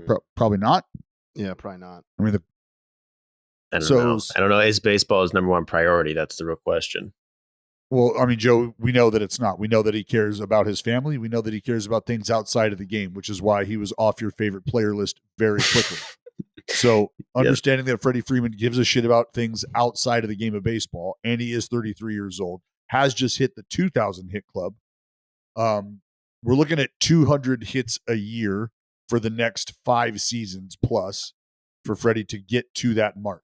Do we see him getting to 3,000 hits? That is the Well, question. If you look at the list of the 3,000 hit club, it's about, I don't know, 10, 15, 20, 25 guys. It's like 75% of them are either divorced or have been divorced. Like, and I don't see that happening to Freddie. Interesting. So that's kind of where I fall. It's going to be tough. I mean, I wouldn't doubt it. The guy's an amazing hitter. Has he ever gotten 200 hits in a season? Would be my question. Not yet. Last year he was 199 last year. Probably not going to start happening.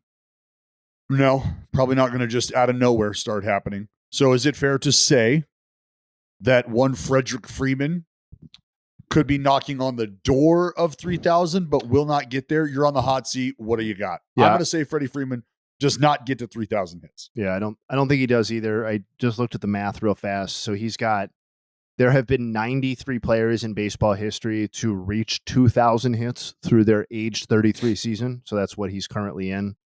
There have been 33 people who have reached 3,000 hits, period. So almost exactly a third of the people who hit 2,000 through age whatever go on to then become part of the 3,000 hit club. So I think it's way more likely than not that he does, or that he does not. I mean, and yeah, I think it's probably like a 2,700 thing. I don't think it's going to be a real threat at 3,000. What number will be the new generation's 3,000 hit? I don't think it is. I don't think it's happening. I don't think that number exists. I don't think it's going to be. No, I really don't, because like I think it's going to remain 3,000. I don't think that number is changing. Like, because you could say, all right, people will celebrate getting to 2,000 because so few people. I just don't think the current generation is going to care about reaching 2,000 hits in the way that people have cared about reaching 3,000 hits. I just don't think you'll either reach 3,000 or you won't be celebrated for how many hits you get, I think is kind of what I'm getting at. Well, yeah, that's kind of where my mind was going, is with the game evolving the way it is there going to be a threshold that changes where we're having the conversation? Yeah, well, remember, early 2010s and moving forward, the True Three outcome was a big deal in the game at that time. And so to see a guy come into the game during that era and work his way up to, I don't know, north of 2,500. Let's say he's at 2,700, 2,800 hits. Would you look at that number 50 years from now and consider that individual an outlier in their era because of everything that I just said? Because there's going to be guys who punch out a fucking 1,000 times plus, right? And there's guys back in the day who were in that 3,000 hit club punching out 1,000 times. I mean, I think we will be able to appreciate that person properly. I just don't think it's going to be because he got to 2,800 hits. I think it's just going to be like, wow, this guy was here's his career batting average. Here's how many home runs he hit, his OPS or his whatever, his WAR, whatever. Like, that's why we view him as a great player. And it's not because he hit the 2,800 hit threshold or the 2,500 hit threshold. I just think part of what makes baseball special, and it'll also make it difficult to market in this way in some ways moving forward, but like the old records mean something and hopefully will always mean something. And like, I don't really want the standard to change. Like, I want the pursuit of 3,000 hits to remain a thing, but like, we just may not see it. We may see it once every 20 years or something like that, as opposed to put it like this, Jay. And Joey, think about this. Are we ever going to have a conversation, like a realistic conversation, about a pitcher getting to 300 wins again? No, we're just not. We're not ever going to have that conversation. We're not. And so, have we learned to appreciate other things about these guys who are never going to be knocking on the door of the 300 win club? And I think the answer is yes. And I think we've learned to, because we don't have anybody like, oh, well, you know what? If things work out well, he could very well be challenging Cy Young for 511 fucking. No, he's not. Nobody's challenging Phil Niekro at 300 and whatever, fucking 20. Like it's just, I don't know. That's maybe it's going to be. I wouldn't be surprised if they start. How about 38.8? What does that number mean to you? Maybe it's the WAR. Maybe it's players who pass Harold Baines. Like that's the new 3,000 club. It could be that. Yeah, Joey. Fuck yeah. 38.8 rolls off But the tongue. like seriously, yeah, 38.8. Got the 38.8 club.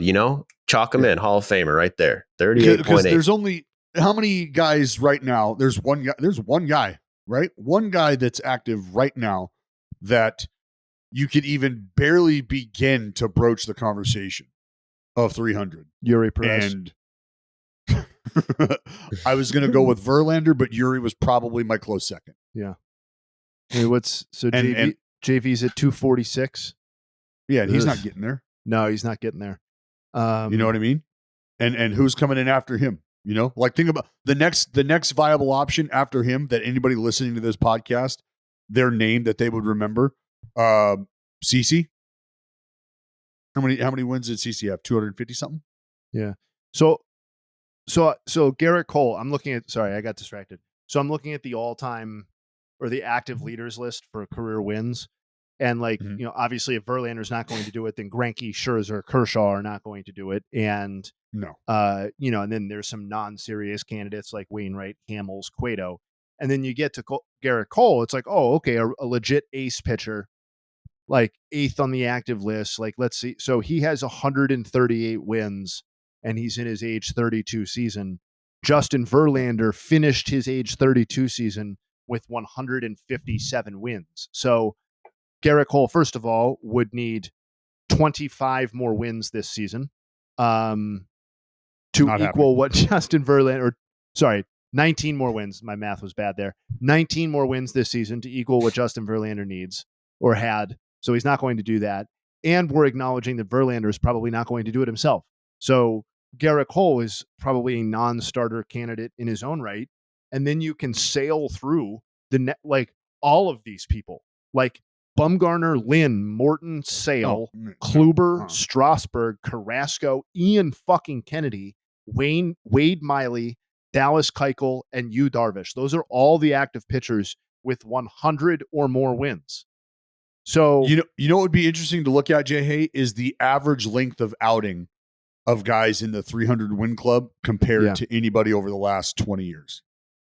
Oh yeah, I mean, I'm sure it's a differential of 2 innings pitched per start. And if that's the case, and there you go, you can extrapolate that out and realize why it's never going to fucking happen again. Like I'm going down this list. I'm now into the 60s, and I'm not finding anybody who is nobody. Like all these people are in their 30s. Like Jose Barrios is 29 years old and has 80 wins. This shit keeps me up at night. I swear to God, this shit keeps me up at night because I think about and I've been thinking about this a lot lately because we just lost Vida Blue, and like Vida was at 209 wins, 209. Shout out 209. Why? Vida from the area, 209. 209 wins, and this dude, like arguably the trajectory that he was on, that he entered the game with, you're like, well, this dude could fuck around and win 300 games. Like if things keep going the way they're going for Vida Blue right now, yeah. And then, 209, 101 wins away.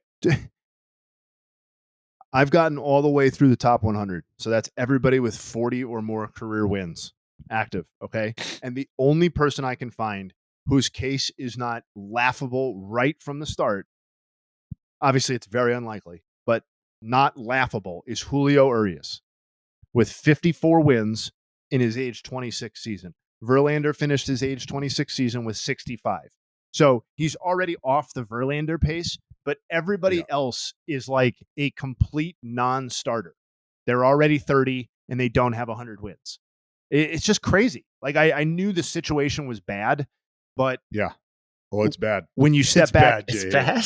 When you look, like I'm telling you. Well, I think isn't that bad? I mean, come on. The top 4 guys have been carrying kind of the pitching mantle for so long with Verlander, Greinke, Scherzer, and Kershaw. Like they've been in our lives for a decade and a half, basically, all of them. And Like It's the same. It's covered it's up the the sa- fact that next generation basically doesn't exist. It's not that they're not going to hit 300. It's like that there is no next generation of pitcher that's going to take the mantle as like these are the horses of this era. Because like, and as we just laid out, it's like Garrett Cole, and then it's nobody else who's consistent on a year-to-year basis or healthy or has logged anywhere near enough innings to even be considered in this conversation. It's crazy. But is it an innings thing? Because I mean, yes. Who's getting taken out of a game that they're winning before the fifth?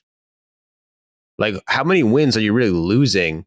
Like, no one's getting taken out before the fifth. If you're an elite pitcher and your team's winning, like, it's like, I guess, a bloodbath, like 8-6. But I don't see how that affects wins that much. If it's just length of game. Well, that's the idea. Is they're not concerned with how many pitches it was taking to get through the 9 innings of work. So, hey, I'm really tired today. Why? Well, because today I threw 212 pitches. Yeah, I'd be tired too. What about 3 days ago, though? Well, I only threw 142, so I'm not as tired. You know, that's a conversation that fucking Bud Galvin is having with his teammates. You know, well, how many starts did you make this year? Just 40. You know, it was a down year. Like, that's the kind of shit that's going on. Those are the kind of conversations that are going on back in the day. And that's just not going to be a thing at all. Not going to be a thing at all. Like, the lowest inning total for someone who has won 300 games is over 4,500 innings. 4,500 innings. That's the lowest inning total. Okay. Justin Verlander, as it sits right now, has 3,200 plus innings. Justin Verlander has 246 wins. Early win. We all know him. We all love him. Early win, sitting right at the 300 win mark, has 4,564 innings. The only other person with anything less, is Lefty Grove, who did all that in 3,940 innings. 3,940 and 2/3 innings. Lefty Grove got to 300 wins. I think we've stumbled upon the key to getting to 300. You got to bank those early wins.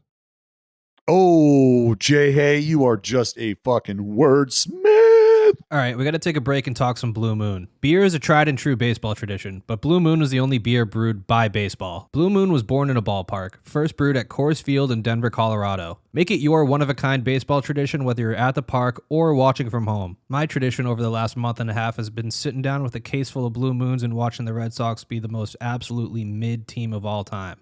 And it sucks. But it would suck a lot more if I didn't have Blue Moons with me. Because with its refreshing flavor with Valencia orange peel for a subtle sweetness and hints of coriander, Blue Moon Belgian-style wheat ale is a one-of-a-kind beer that's made brighter. It's carefully crafted and full-flavored with refreshing notes and a smooth, creamy finish. Blue Moon was brewed by baseball to give you a dose of nostalgia and get you excited for the new season. Why strike out with the same old beer when you can get something one-of-a-kind? Its bold flavor, bright color, and iconic orange slice ritual guarantee a one-of-a-kind beer experience perfect for spring weather. Best served with its signature orange garnish to showcase its beautiful, bright color.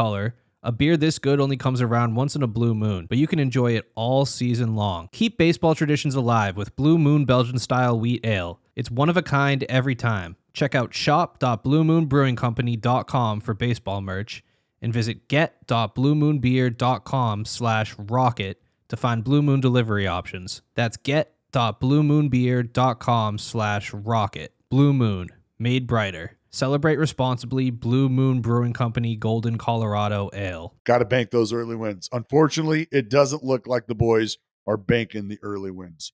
No. They're going to need to max out those innings. But if like, that's the case. To continue, like, because this is obviously a Hall of Fame conversation in some form, right? Where it's like, you know, there are certain numbers that people have gotten to and that locks them into the Hall of Fame or whatever. And like, I think we've done a good job as a baseball community kind of readjusting our standards for ace level pitching. Like there's nobody on the planet or there are very few people on the planet who don't understand that those top 4 guys that I discussed earlier and that we're all on this, like everybody's on the same page about their Hall of Fame candidacy. They're all going to get in. Where you place them may vary, but they're all Hall of Famers. But like, I'm now genuinely curious what the Hall of Fame standard is going to be for that next generation of pitchers, because like they're not getting to 300. Most of them are probably not getting to 250. Like, Nope. do we even It's all care? going to change. Do we even care about the number of wins, given that we've all devalued pitcher wins? I think for the most part, very appropriately. But like, what does a Hall of Fame pitcher, starting pitcher, look? Because we've had the reliever conversation. That's a little bit easier, I think. What is a starting pitcher who's a Hall of Famer who retires in, let's say, 2030 or 2035? A guy who's like in the middle of his career right now. What does that look like? What does it look like? Who is that person? It looks. I'll tell you right now what it looks like. It looks like more of a perfect game showcase than it does a baseball Hall of Fame. And what I mean by that is when these players go to these perfect game or travel ball showcases, the actual result of the play is not what's prioritized. Meaning, did you go out and get outs? Great. Did you move a guy over? Did you make the right throw? Did you hit the cutoff right? Those are things that are not prioritized, unfortunately. Unfortunately, we're looking at swing speed. Unfortunately, we're looking at exit velocity. We're looking at attack angle for some of these hitters. And then on the player side, we're looking at arm strength, right? They got the gun on you from shortstop. They got the gun on you from the outfield. And then on the mound, they got the gun on you and they're getting all the data feedback, right? Your spin rate, your spin efficiency, H movement, V break on all of your pitch offerings. Did I talk about a single fucking out anywhere in there? Did I talk about actual performance anywhere in there? No. And that's why it doesn't matter, is because coaches these days, when they're recruiting, sometimes won't even show up to these cases or these showcases. And not sometimes won't show up. A lot of times won't show up. Why? Because they can get on the computer and look at the TrackMan data and get all the answers that they're looking for, because they've created these number baselines where if you're a player who's not achieving this on your fastball spin rate, or you're a shortstop who's not achieving this on your arm strength across the diamond, or exit velocity off the bat, or your swing speed is just lacking, we're not even going to entertain you. I don't need to get on an airplane and drive all the way, or I don't need to get on an airplane and go all the way to fucking Wichita, Kansas to watch you do that, when I can pull up that data on the internet and realize that I was out on you before I ever even had to buy a ticket. So go ahead. No, I totally understand what you're saying. I just like. It's going to look different because what we valued in the past, and I find it funny that we don't entertain this more, and I think it's honestly because there's groups of analytically driven individuals who are starting to realize, you know what? All of the numbers I've been force feeding these people are starting to make it really apparent how important it would be to have a starting pitcher do everything I've been rallying against for the past decade, which is get deeper into a ball game so he can be a part of the decision. And instead, you've got a guy maxing out in 4 2/3. Why? Because they're from the perfect game showcase era, and the game is now being assessed in that manner. So we'll let the dude ride for 4 2/3 and max him out, pedal to the metal, get him out of there. Why? Well, because we got another dude in the bullpen that we're ready to fucking pedal to the metal, and we'll get him out of there when we've maximized his offerings, and so on and so forth. So you find that unicorn who's going 7 innings and is actually a part of the decisions these days, and you're like, damn, I would love to have a dude like that. Yeah, those were called starting pitchers from the 80s.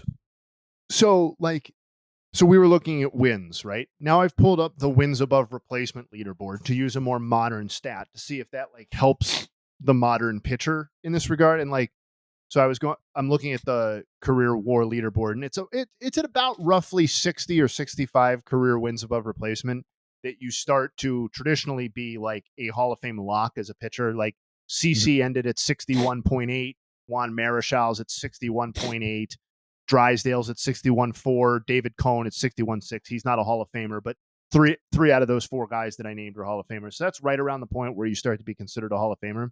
And then I pulled up the active leaderboard. So dismissing the top 4 guys that I talked about earlier, You then go to Cole Hamels at 58, who's basically not pitching at the major league level anymore. And then Sale and Wainwright, who are too old. And then so looking for candidates of guys who would be the next. You have Aaron Nola, who's at 31-1. So he's halfway there, and he's in his age 30 season. You have Yu Darvish is halfway there. He's 36 years old. Lance Lynn's halfway there. He's 36 years old. Zach Wheeler has 26 and he's 33. So it's like, I'm just looking at these names, and every single one of them would be, if before we had this conversation, would be like, if you told me this person went on to make the Hall of Fame, I'd be like, are you fucking kidding me? Right. Like, that guy went on to be a Hall of Fame pitcher. Like, that's how all of these guys are. Like, even Aaron Nola, who's like the most optimistic case going right now. Like, if Aaron Nola is a Hall of Fame pitcher 15, 20 years from now, I'd be like, damn, man. Like, Jay, hey, those names you just mentioned, like Darvish or Wheeler, do these dudes even have 2,000 innings under their belt? No, Wheeler's at 12. He's at less than 1,300.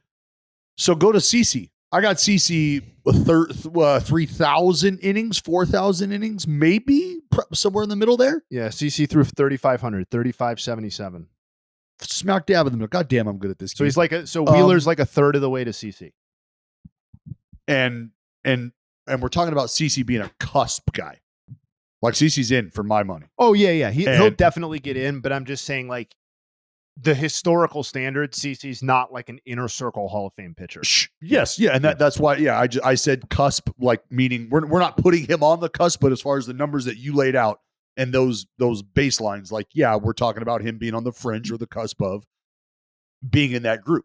So again, the innings pitched, and that's why. That's why you're not, for the same reason that nobody's going to break Joe D's record. You're not going to have the opportunities that the guys in the past had. Simply put. So, Joey, to your point, yes, it's about the innings. And that's why I've always said, for everything that the analytics devalue about a starting pitcher, that's everything that the analytics is searching for. It's everything that they would love to have, but are in the same breath devaluing. Because if you put a bunch of nerds together in a room and gave them stat lines of guys who were going 8 innings a time, damn near 9 innings a time, and then attaching the wins to those outings, more times than not, I bet those same analytically driven minds would start to identify those names with all of those innings by the amount of W's they had and go, well, why don't we just look at how many games they won and we'll see what that looks like. Oh, wow. All these guys who won all these games, it looks like they're pitching deep into ball games. And, well, I want a guy who pitches deep into a ball game. Why? Well, because it looks like they win the game more times than not. Well, I thought the wins didn't matter. Oh, well, fuck. Did we just go full circle? We may have. We may have. It's a war. It's a war of wars. That's it. That's why you gotta, like I said, max out the fucking innings. More innings you pitch, the more war you get. The more war you get, the more you are good. That's it. But the analytics say don't pitch too many innings. How are you going to get a high war? Do the math, Joe. Do the math. It does. Something's not adding up. But all I know is if you're not going to max out your innings, what you need to do is max it out when it comes to streaming. That's why my first draft pick is Max. Max has the absolute best entertainment for whatever mood you're in. Maybe it's drama. Huh? I don't know. My go-to. You like superhero movies? Of course you do. Jay, you're a big Shazam guy. We've talked about this. You're a big Batman guy. We talked about yep. The videos you like to make at home wearing the masks. I don't know if those are Batman related or not, but they're still fun. I like to watch them in my spare time. Some days, though, I'm into home renovations. What's that? I said, how'd you get a hold of those? Well, it's maybe dark webbish. Anyway, there's some days that I'm into the home renovation. You know, when I really want to watch something get hammered. Yeah, Fixer Upper. They got me covered. Welcome home, hometown. Really take your pick. Maybe an hour later, I'm looking for some original content like Curb Your Enthusiasm. Ever heard of it? Shout out LD. Big Bang Theory. You like stuff from out of this world? That's a show that's out of this world. And if I'm watching with the family, little kiddos, you know, you got the classics that Max offers, like Sesame Street, the original Sesame Street. I have Gremlins, so I've showed my Gremlins the Gremlins movie. They love it. I love it. Shout out Gizmo. Secrets of the Mogwai, get it in you. And you cannot wait to pick the best streaming entertainment that comes with Max. They got something for every single mood you could possibly think of when it comes to watching television. You're streaming, folks, and a plan starts as little as $9.99 a month with Max. That's right. It's the one to watch. Subscription is required, so visit max.com. All right. I'm sad that I missed your guys' banter in the early part, but I think we have pretty much solved the case for why analytics need to completely go away when valuing starting pitching. We went ahead and solved that. You're welcome for that. I have two final thoughts quickly. Please give them to us. Yep. So over the weekend, it came out that, Josh Donaldson, the report before the report, as I like to say, he's going to be playing consistently after sitting out 3 straight games. Countdown to Donaldson being outright released has officially begun. He has a 673 OPS in 617 plate appearances and 153 games played in his Yankees tenure. I don't think anybody expected him to be the MVP, Josh Donaldson, when they acquired him, but just a quick reminder that in the 2 seasons prior to becoming a Yankee, 20 and 21, he had an 829 OPS. So it's about 150 OPS drop even from that, kind of post-peak Donaldson that we saw. And it's gotten really bad this year. Of the 205 AL players with at least 70 plate appearances this year, his weighted runs created plus is tied for 181st. He's basically been unplayably bad offensively.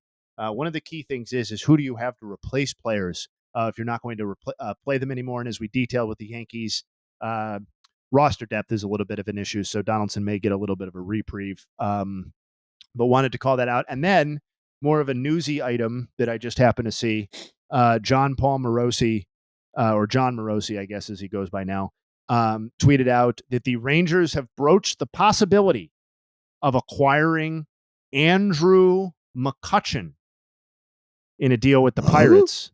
But the Pirates are not prepared to move yet. He goes on to say that the Rangers would be additionally interested if there was a pitcher as part of the deal.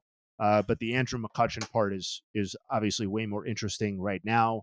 That caught my eye because McCutchen's largely played DH this year. And I was thinking, well, the Rangers have maybe the best offense in baseball. Why do they need a DH? And then I went and looked, and turns out, despite having one of the best offenses in baseball, they've gotten almost nothing from their DH this year. They ranked 22nd in baseball in WAR out of their DH at negative 0.1, and not much better in basically any other category that you would pick. If I want to pick slugging, for example, they ranked 26th in baseball in slugging out of the DH. So actually might be a really nice fit for the Rangers if they can work that out. Go ahead. Yeah. Oh, no, I was just going to say it's because everybody that ranks on that team is already entrenched into a position. Yeah, that's fair. Like everybody else that you might plug in at DH, probably not going to give you those eye-popping DH producing type numbers. So, yeah, I think I would absolutely fucking hate to see that, but it makes sense in the pursuit of the championship that the Texas Rangers are after. God damn. I've gotten whiplash. My neck is sore from how quickly we've gone from Pirates are buyers to Pirates are selling the face of the franchise. Whoa. It's about one team kicking the tires on plugging somebody in that could help them. This isn't about lowering any flags here, pal. I'm glad we're wrapping up because I need to go see the chiropractor. Oh my God, my neck. Fucking. Did I just get rear-ended? Highway collision? You're about to get rear-ended. Young Joseph, That's not appropriate. What do you got? What do you got? Shout out to London. That was a bad accent. What? Was that a Jamaican accent? Shout out to London, man. Shout out to London. Wow, we were playing baseball in London this weekend. Right it near was the beach, mad. Joe. Wembley Stadium, right near the beach. How long were you practicing that in your head before it came out of your mouth? And oh no. Now what? Oh, shit, I can't take that back, can I? That's out there. Let's go, Cubs. They It's not won the getting any first better. game. What is this? Let's go, Cubbies. I love this game here. Why you been hiding this game from us? This is a mighty fine game here, baseball. It's great to see the London fans come out, 55K plus absolute scenes. You know what? Damn it. It's good to see the sport run. No, to answer your question, Jay, hey, no, I was I got caught off guard. Every time I get final thoughts, I forget I got a final thought. And I have so many thoughts. So you got to come up with one. That time, I'm shouting out London and the Cubbies. And I was surprised how many London folks love baseball, man. I see them on Twitter. London. The British people love baseball. It's great to see. Let's grow the game. Let's go. Yeah, that's good. That Joe. accent really rounded into form there by the end. Holy shit. I have bought weed off guys with less of a Jamaican accent in Jamaica than Joey just came through. Yeah, taking Jamaica's next, man. Let's take it to Jamaica next year. Grow the game. taking the term British. Grow British. the game. British colony. Oh boy, Oh, who needs that is Jared? Am I right? fantastic. Yeah, That is fantastic. we do a little pitcher standard Hall of Fame breakdown, followed up by a little Jamaican Little British accent accent. work. Yep. Hey, I mean, just real quickly, nobody was more excited to fire that off until the first word came out of his mouth, and he realized, you know what? That's not. I don't think that's the strongest accent I could have put forward there. But Joe, hey, you were all the way out on that limb, Joe, and I'm fucking Yeah, good for- appreciative good of for that. you. I love that. Don't let these haters keep you down. No. My final thought was spending time in Toronto. I had a great time in Toronto. But, Elly De La Cruz, the cycle, we talked about the cycle being one of the most exciting plays, if not the most exciting play in baseball, just with the crowd momentum and everything coming around second, slide into third. Everybody loses their shit. It's a great moment. But in Toronto, fans have not forgotten. Let me tell you, they have not forgotten about a couple guys who were able to achieve the cycle, maybe in a different way than Elly De La Cruz did, finishing on a triple, hustling all the way. There were some individuals who pulled up short of the extra base hits they probably could have gotten in an effort to secure the cycle for themselves. And Toronto Blue Jays fans not happy about it, and they will let you know about it too. Wait, who they didn't hustle? Who would do that? One individual by the name of Jeff Fry and another individual by the name of Kelly Gruber. Instead of heading to second with a clear-cut double in front of them, guys shut it down at first base so that they could achieve the cycle. And I said, well, those aren't cycles. Technically, statistically, they are. But that's not a cycle you get to go back to the clubhouse and talk about. That's not a cycle that you get to acknowledge like, oh, yeah. No, you didn't. Oh, so they secured the cycle by slowing down. Correct. Did Kelly Gruber went on to found Group Hoop, right? That company? Is that the talk about the snack delivery? Yeah. I will say I showed some love for that because a couple weeks ago I fucking fucked my hamstring up, and I wish I could take my pants off for you boys to see this fucking You heard me right, dog. This bruise on my fucking leg from pulling my hamstring or tearing it is fucking disgusting. And shout out to Sean Murphy. I know you're dealing with it too, brother Muncie. I know we're all dealing with it. Let's get back healthy together and heal up the hamstrings. So yeah, just wanted bad to hammy squad. Bad hammy squad for Joe. That's okay. Hang in there, Joe. Terrible. Bounce back. We will be back manana. No. No, we won't. No, what's today? Today's I don't know. No, we're not going to be back tomorrow. We're not going to see you till Wednesday. But we will be back Wednesday. Jared's having a blast out at the Cape. I hope you guys enjoy your Monday afternoon. Wow.